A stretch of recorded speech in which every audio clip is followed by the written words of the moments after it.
Bonjour à tous et bienvenue dans cette nouvelle vidéo où on va voir comment créer des designs de sites web sur Midjourney. On va créer deux designs, un design qui va être assez réaliste que l'on va pouvoir reproduire que ce soit sur Figma ou sur un outil de création de site web comme WordPress ou Card ou Webflow. Et puis un autre design qui sera là plus créatif où l'on va s'amuser un petit peu plus avec Midjourney.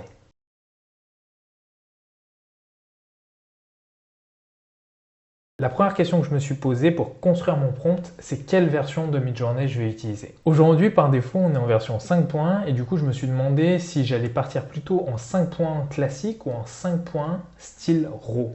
Si vous ne voyez pas du tout de quoi je parle, n'hésitez pas à aller voir la vidéo sur les paramètres, c'est la deuxième vidéo de mon guide. Je parle explicitement des paramètres, j'en parle à chaque vidéo, mais c'est vraiment une vidéo fondamentale, je pense, pour bien comprendre. La différence entre le style RAW et le classique, ça va être que le style RAW va apporter un côté plus réaliste.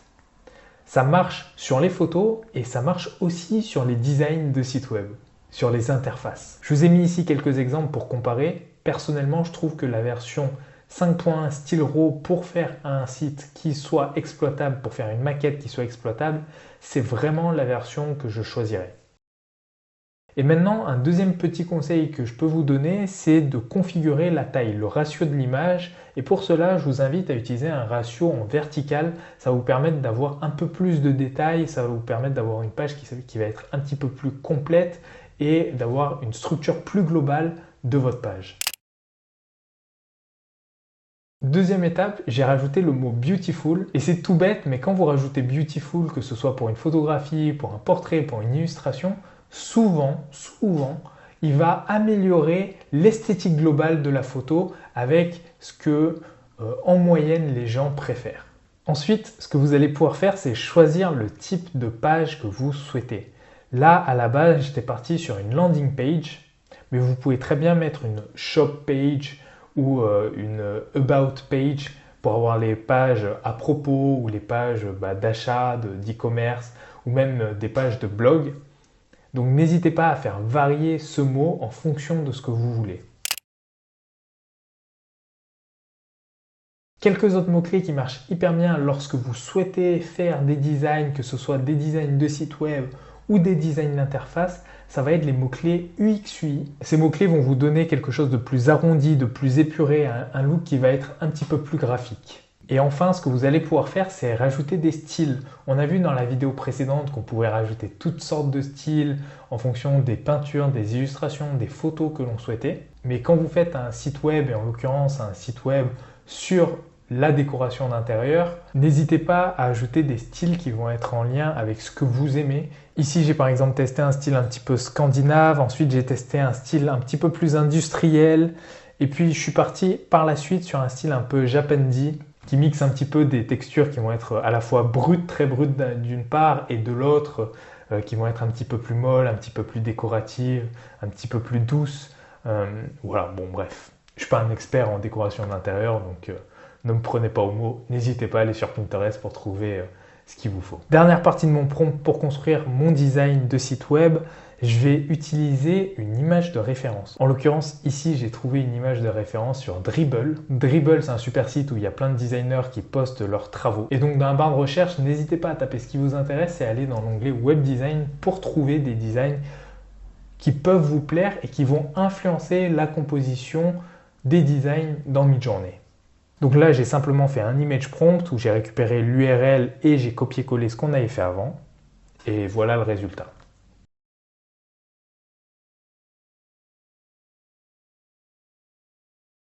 Du coup, pour aller un petit peu plus loin maintenant, je vais essayer de vous montrer avec un petit outil qui s'appelle card.co.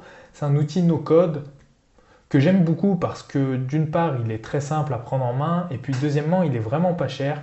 Je crois que c'est 9 € par an pour avoir la version pro et on peut même l'utiliser complètement, il me semble, pour faire un site en entier de manière gratuite. Le seul problème quand vous n'avez pas la version pro, c'est que vous ne pouvez pas mettre de nom de domaine personnalisé. Donc là, concrètement, on ne va pas tout faire, mais on va essayer de faire le header et peut-être une sous-partie pour voir comment on peut répliquer le design qu'on a créé sur Midjourney directement dans un outil de création de site web. Créer un nouveau site web et je vais partir de rien. Et d'abord, ce dont je vais avoir besoin, ça va être évidemment de générer les visuels que ce soit les visuels de mon header ou les petites images ensuite des produits. Donc pour ça, je vais utiliser Midjourney, évidemment. Donc là, comme vous avez pu le voir, j'ai utilisé des accolades ici jusqu'à ici, ce qui me permet de générer plein de prompts en même temps. Ça me permet d'aller beaucoup plus vite dans la génération de mes prompts. En revanche, j'utilise beaucoup plus de crédit, donc faites attention. Et donc là, je lui ai demandé de me générer une chaise, un bureau, une table, une coffee table, une table basse, une table d'appoint, etc. pour avoir différents éléments à mettre sur mon site web. Et puis, je lui ai demandé aussi des photos d'ambiance, une photo de salle à manger, une photo de chambre, une photo d'extérieur, etc. afin d'avoir des images à mettre sur mon site. Donc là, je vais simplement continuer de upscale toutes les images qui m'intéressent. Donc vous voyez, on a des résultats qui sont vraiment intéressants, je trouve. Hop, je fais ça assez rapidement pour le tutoriel. Mais je vous invite à régénérer les images si vous avez besoin de générer d'autres images. Donc pour mon image principale, eux, ils avaient choisi une petite chaise, donc moi je ne vais pas mettre juste des chaises, je vais mettre plutôt une image de salon. Je trouve celle-ci pas mal, mieux que celle-ci. J'aimais bien celle-ci à la base parce qu'elle est bien lumineuse, l'autre est beaucoup plus chaleureuse, mais on voit ici il y a pas mal de défauts, donc voilà, je vais plutôt partir sur l'autre, sur celle-là. Comme le tutoriel était un petit peu trop long, j'ai décidé de passer en voix off. Je n'allais pas vous mettre 17 minutes de tutoriel sur Card, ce n'était pas le but. C'est un outil no-code avec du drag and drop et j'ai rajouté seulement quelques titres. Pour les titres, je me suis aidé du site d'IKEA et de ChatGPT afin d'avoir des titres un petit peu cohérents. Bon, déjà, je sais pas ce que vous en pensez, mais je trouve déjà ça hyper qualitatif, hyper sympathique. On va passer à la suite, rapidement. Donc là, simplement, j'ai juste rajouté les quelques images qu'on a générées précédemment, en zoomant, en croppant sur les produits qui m'intéressaient. Donc là, j'ai juste fait une ligne de chaise, je trouvais ça esthétique. Et puis, c'est ce qui ressemblait un petit peu à notre modèle sur Midjourney.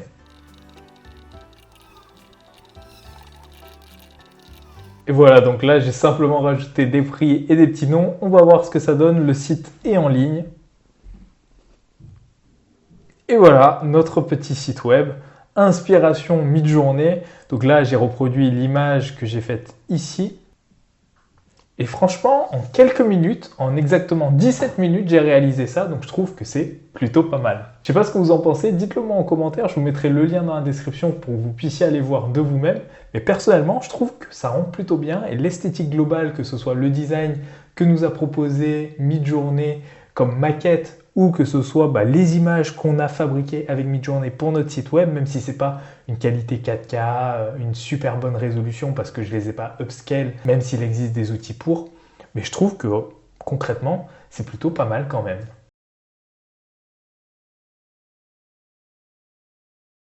Ok, donc dans cette deuxième partie qui va être bien plus courte, je vais vous montrer comment j'ai créé cette maquette de blog de voyage. Et vous allez voir, on va simplement passer en revue les 6 prompts, les 6 étapes qui m'ont amené à là. Donc, tout d'abord, j'ai commencé par un prompt hyper simple, comme d'hab, vous commencez à connaître. Donc, j'ai tapé travel blog, donc blog de voyage, website, UX, UI, et je suis parti sur la version par défaut, donc la version 5.1. Et là, on sent vraiment le style de Midjourney, ce qui, moi, ne me plaisait pas vraiment. Et ce que j'ai tout de suite fait, tout de suite, je suis allé chercher une image de référence sur Dribbble et j'en ai trouvé une qui me plaisait vraiment beaucoup. Donc je l'ai utilisée et j'ai remis exactement le même prompt. Et donc là, à partir du style que je lui ai donné, il m'a produit ce design-là que je trouve déjà très sympathique. Mais moi, j'avais vraiment envie de lui donner une touche beaucoup plus voyage. Et pour cela, je lui ai imposé le van de chez Volkswagen et c'est ce que je vous recommande vraiment. Si vous voulez donner du caractère à votre image, essayez de lui donner une pièce un peu audacieuse. Essayez d'ajouter une pièce un petit peu audacieuse à votre design, une pièce qui sort du commun ou une pièce qui va vraiment représenter ce que vous voulez. Et donc là, j'ai pris le van de chez Volkswagen et je me suis dit d'un seul coup, ça va donner ce côté road trip, ce côté voyage, ce côté blog de voyage qu'on recherche.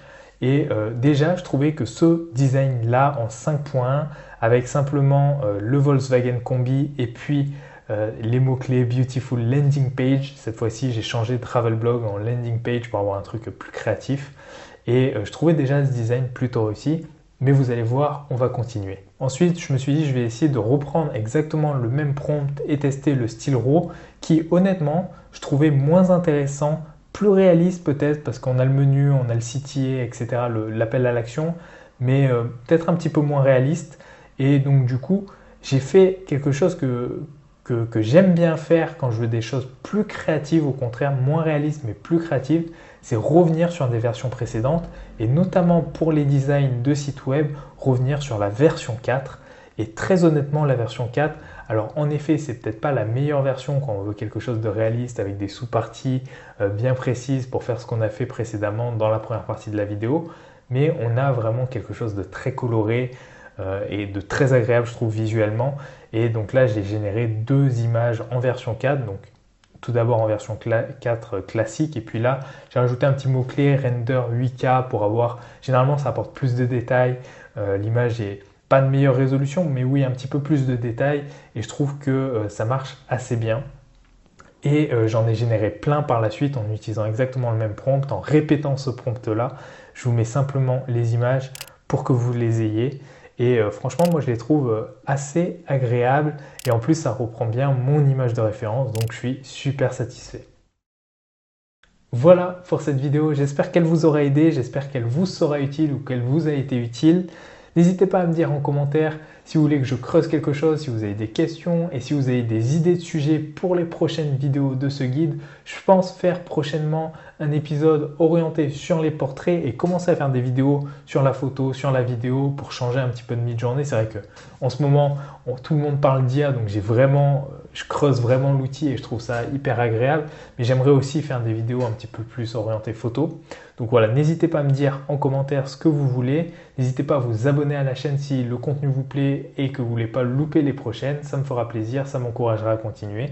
Et sur ce, je vous souhaite une bonne journée, une bonne soirée et à la prochaine. Salut!